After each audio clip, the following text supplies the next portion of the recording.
সুপ্রিয় শ্রোতামণ্ডলী, নেশাদার দ্রব্য জিনিসটা, বিড়ি, সিগারেট, গুল, খৈনি, গুটকা, এই জিনিসটা মানুষের কাছে এত একদম হালাল হয়ে গিয়েছে। মানুষ সর্বদা খাচ্ছে, পান করছে, কিন্তু মানুষ কোনো কিছু মনে করছে না। মনে করছে এটা পাপ নয়, এটা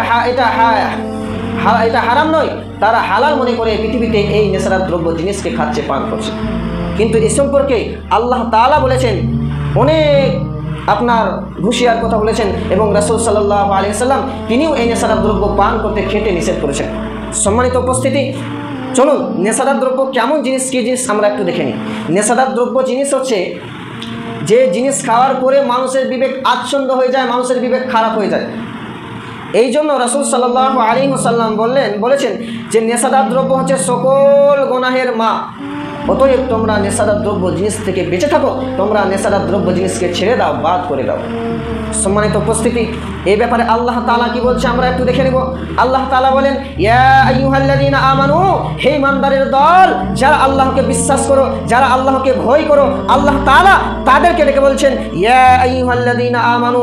আল্লাহ রাব্বুল আলামিন এই আয়াতের মধ্যে কোনো কাফের, কোনো মুশরিক, কোনো বেঈমান, কোনো অত্যাচার, কোনো জালেম, কোনো গুনাহগার ব্যক্তিকে তিনি ডেকে বললেন না। আল্লাহ তাআলা কাদেরকে ডেকে বলছেন ইয়া আইয়ুহাল্লাযীনা আমানু, যারা আমাকে বিশ্বাস করো, যারা আমাকে ভয় করো, যারা আমার প্রতি ঈমান এনেছো। আল্লাহ তাআলা ওই ব্যক্তিদেরকে ডেকে বলছেন ইন্নামাল খামর, নিশ্চয় মদ, ওয়াল মাইসির, জুয়া, ওয়াল আনসাব, প্রতিমা, ওয়াল আজলাম, ভাগ্য পরীক্ষা, রিজসুম মিন আমালিশ শয়তান, এই কাজগুলো হলো শয়তানের অপবিত্র কর্ম, শয়তানের খারাপ কর্ম। আমরা জানি যে শয়তান হচ্ছে মানুষের প্রকাশ্য দুশমন। জমিন এবং আসমান এবং জমিনের মধ্যে সর্বপ্রথম আপনার দুশমন হচ্ছে শয়তান। শয়তান মানুষের প্রকাশ্য দুশমন। আল্লাহ তাআলা বলেন ইন্না শাইতানা লিল ইনসানা আদুব্বুম মুবিন, নিশ্চয়ই শয়তান হচ্ছে মানুষের প্রকাশ্য দুশমন। শুনুন এবার ওই আয়াতের মধ্যে আল্লাহ তাআলা কি বলছে আমরা একটু দেখে নিই।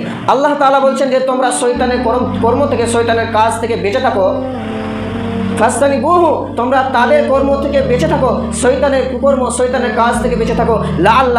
লাআল্লাকুম তুফলিহুন, যদি তোমরা ঈমানদার মুত্তাকিন আল্লাহর হতে চাও, তাহলে তোমরা শয়তানের কাজকে, শয়তানের কর্মকে তোমরা ছেড়ে দাও, বাতিল করে দাও। সম্মানিত উপস্থিতি, আল্লাহ তাআলা উপরোক্ত আয়াতের মধ্যে 4টি কথা বলেছেন।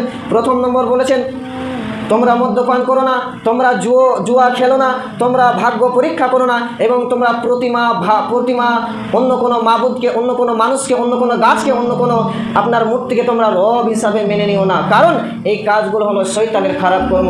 এই কর্ম থেকে বেঁচে থাকো যদি তোমরা ঈমানদার আল্লাহর হতে চাও।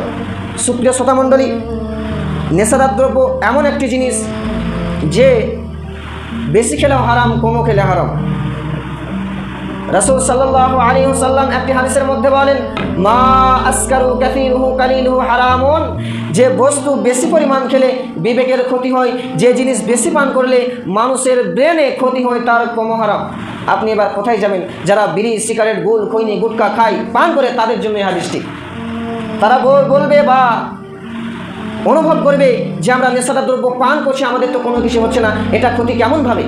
প্রথম নম্বর ক্ষতি হচ্ছে যারা নেশাদার দ্রব্য বিড়ি, সিগারেট, গুল, খৈনি, গুটকার প্যাকেটে গায়ে লেখা থাকে এটা ক্ষতিকারক, এটা খেলে মানুষের ক্যান্সার হয়, মানুষের অসুখ হয়। প্রথম নম্বর প্রমাণ পেয়ে নিলেন। যারা বানাচ্ছে তারাই প্রমাণ দিয়ে দিচ্ছে যে এটি ক্ষতিকারক জিনিস, তোমরা এটা পান করো না, কিন্তু দুনিয়ার মানুষ জেনে বুঝেও তা সত্ত্বেও তারা নেশাদার দ্রব্য পান করছে। এই জন্য রাসূল সাল্লাল্লাহু আলাইহি সাল্লাম বলেন যে মা আসকারু কাসীরুহু কালিলুহু হারামুন, যে বস্তু, যে জিনিস বেশি পরিমাণ খেলে বিবেকের ক্ষতি হয়, তার কম হারাম। সম্মানিত উপস্থিতি, নেশাদার দ্রব্য এমন একটি আর্থিক নীতিমালা, এমন একটি গুনাহের কাজ যে রাসূল সাল্লাল্লাহু আলাইহি ওয়াসাল্লাম বলেছেন যে নেশাদার দ্রব্য পানকারীদেরকে ওই হাসরের ময়দানে আপনার সুস্বাদু পানি, হাউজে কাউসারের পানি পান করতে দেওয়া হবে না। হাদিসে বলছে, হাদিসের রাবি হচ্ছে ইবনে উমর রাদিয়াল্লাহু তাআলা আনহু বলেন ক্বালা রাসূলুল্লাহ সাল্লাল্লাহু আলাইহি ওয়াসাল্লাম, রাসূল সাল্লাল্লাহু আলাইহি ওয়াসাল্লাম বলেছেন কুল্লু মুসকিরিন খামরুন ওয়া কুল্লু খামরিন হারাম, সব ধরনের নেশাদার দ্রব্য মদ, আর সব ধরনের মদই হারাম। পৃথিবীর মধ্যে আনাচে কানাচে যেখানে এই নেশাদার দ্রব্য জিনিস আছে, রাসূল সাল্লাল্লাহু আলাইহি ওয়াসাল্লামের কথা দ্বারা, হাদিস দ্বারা বোঝা যায় যে সমস্ত নেশাদার দ্রব্য হচ্ছে মদ, আর সব ধরনের মদই হারাম। ওমান শারিবাল খামরা ফিদ দুনিয়া, যে মানুষ যে ব্যক্তি এই নেশাদার দ্রব্য পান করেছে, ওমা তালাম ইয়াতুব মিনহা, এবং সে তওবা না করে মৃত্যুবরণ করেছে, মারা গিয়েছে, লাম ইয়াশরাবহা ফিল আখিরাহ, তাকে পরকালে কিয়ামতের মাঠে তাকে সুস্বাদু পানি পান করতে দেওয়া হবে না। সুস্বাদু পানি, এত মিষ্টি পানি, এত সুস্বাদু পানি, সেই পানি হচ্ছে দুধের চেয়েও সাদা এবং মধুর চেয়েও মিষ্টি। সেই পানি যদি এখন আপনাকে একবার খাওয়ানো হয়, তাহলে কিয়ামত পর্যন্ত আপনাকে আর পিপাসা লাগবে না। এই পানি আল্লাহ তাআলা খেতে দিবেন না, তার পরিবর্তে, তার বদলে আল্লাহ তাআলা ওই নেশাদার দ্রব্য পানকারীদের জন্য আরেকটি পানি রেডি করে রেখেছেন। হাদিসের রাবি হচ্ছে জাবের রাদিয়াল্লাহু তাআলা আনহু বলেন, রাসূল সাল্লাল্লাহু আলাইহি ওয়াসাল্লাম বলেছেন, নিশ্চয় আল্লাহ তাআলা ওয়াদা করেছেন, আল্লাহ তাআলার ওয়াদা হচ্ছে সত্য। কি ওয়াদা করেছে? যারা নিয়মিত নেশাদার দ্রব্য পান করে, নিশ্চয় যারা নেশাদার দ্রব্য পান করে তাদেরকে 3 আতুল পানি পান করতে দেওয়া হবে। রাসূল সাল্লাল্লাহু আলাইহি ওয়াসাল্লাম সাহাবাদের মধ্যে যখন এই কথা বলছেন, তখন কিলা ইয়া রাসূলুল্লাহ, একজন ব্যক্তি, একজন সাহাবী উঠে বললেন, হে আল্লাহ রাসূল সাল্লাল্লাহু আলাইহি ওয়াসাল্লাম, ওয়ামা তিনাতুল খাবাল, তিনাতুল খাবাল পানি আবার কি জিনিস? তিনাতুল খাবাল পানি আবার কি? রাসূল সাল্লাল্লাহু আলাইহি ওয়াসাল্লাম ওই সাহাবাদেরকে আফসোস করে বলছেন, হে সাহাবার দলেরা, তোমরা তাহলে শুনে রাখো তিনাতুল খাবাল পানি কেমন জিনিস। তিনাতুল খাবাল পানি হলো জাহান্নামীদের শরীর হতে গলে পড়া রক্ত পুঁজ মিশ্রিত অত্যন্ত গরম তরল পদার্থ। যখন সেই পানি তারা পান করবে, খাবে, তাদের পেটের মধ্যে যা কিছু আছে সেই সব জিনিসগুলো পায়খানার রাস্তা দিয়ে বের হয়ে যাবে। অন্য হাদিসের মধ্যে রয়েছে যে জাহান্নামী মানুষেরা যখন পানি পানি করে চিৎকার করে আল্লাহ তাআলাকে ডাক দেবেন, তখন ফেরেশতারা যখন তাদের পানিটি মুখের সামনে আনবে, তাদের মুখের মাংসগুলো ওই পানির মধ্যে পড়ে যাবে। সেই পানি এত গরম পানি, এত উত্তপ্ত পানি, সেই পানি খাওয়ার পরে তাদের পেটের মধ্যে যা কিছু আছে সেই সব জিনিসগুলো পায়খানার রাস্তা দিয়ে বের হয়ে যাবে। এই পানি কাদেরকে খাওয়াবে? যারা দুনিয়ার বুকে, পৃথিবীর বুকে নেশাদার দ্রব্য পান করেছে, মদ্য পান করেছে, বিড়ি, সিগারেট, গুল, খৈনি, গুটকা খেয়েছে, পান করেছে, আল্লাহ তাআলা তাদেরকে এই পানি খেতে দেবে। সময় শেষের দিকে আর একটি হাদিস বলে বক্তব্য সমাপ্তি ঘটাবো। এবার আসুন, নেশাদার দ্রব্য পানকারী জান্নাতে যাবে না জাহান্নামে যাবে?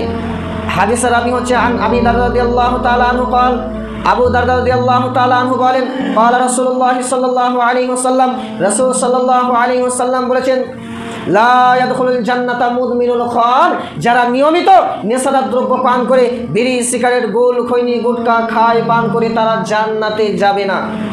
সম্মানিত উপস্থিতি, তাহলে নেশাদার দ্রব্য পানকারী জান্নাতে যাবে না। আরেকটি হাদিসের মধ্যে পাওয়া যায় যে নেশাদার দ্রব্য পানকারী তারা কখনোই জান্নাতে যাবে না। যদি জান্নাত পেতে চান, জান্নাত নিতে চান, তাহলে আল্লাহর দিকে আসুন, আল্লাহর কথাকে মূল্যায়ন করে চলুন, আল্লাহর আদেশকে, আল্লাহর নিষেধকে মেনে চলুন। নচেত আপনার যদি না করেন, তাহলে আপনার ঠিকানা জাহান্নামে হয়ে যাবে। পরিশেষে আল্লাহ তাআলার কাছে দোয়া করি, হে আল্লাহ গো, আমরা যারা নেশাদার দ্রব্য খাই, পান করি, বিড়ি, সিগারেট, গোল, জর্দা খাই, পান করি, তারা যেন ছেড়ে দিতে পারি। হে আল্লাহ গো, সেই তৌফিক দান করুন। হে মাওলা, আমাদের মধ্যে যারা অসুস্থ আছে তাদেরকে আপনি শিফা দান করুন। হে রব্বুল আলামিন, আমাদের মধ্যে আমাদের ভাই বোন, আত্মীয় স্বজন যারা মৃত্যুবরণ করেছে, জানি না তারা কবরে কেমনভাবে রয়েছে, তাদের যদি কোনো ভুল ত্রুটি হয়ে থাকে, তারা যদি ক্ষমার যোগ্য হয়, তাহলে তাদেরকে ক্ষমা করে তাদের কবরের মধ্যে জান্নাতুল ফেরদাউস দান করুন। সকলে একবার বলুন আল্লাহুম্মা আমিন।